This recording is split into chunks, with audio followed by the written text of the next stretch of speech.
दोस्तों, मेहता साहब की बॉस की वाइफ ने चकोरी से भूतनी वाला नाटक करवाया था, तो ऐसे में हम तारक मेहता टीवी शो का एक प्रोमो क्लिप देख लेते हैं, फिर स्टोरी के न्यूज़ के बारे में आगे बात करते हैं। सरप्राइज! पापा, मारो जेठी आई है। ओह, क्या बात है, सरप्राइज!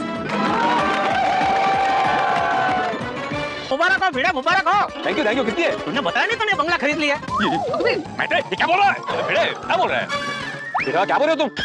तूने जिस अंदाज से हमारा स्वागत किया, मुझे लगा बंगले का मालिक तू ही है। दोस्तों, पोपटलाल जो है वो सारे गोकुल धाम वासी और मेहता साहब के बॉस के सामने चकोरी को भूतनी बनने के लिए किसने बोला था उसका नाम बताता है। हाँ दोस्तों, चकोरी को भूतनी बनने के लिए और कोई नहीं, जो मेहता साहब के बॉस की जो वाइफ है उसने बोला था।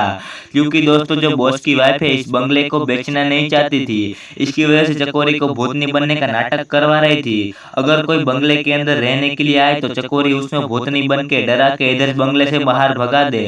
और दोस्तों, यहीं पे ये भूत बंगले की स्टोरी की हैप्पी एंडिंग हो जाती है।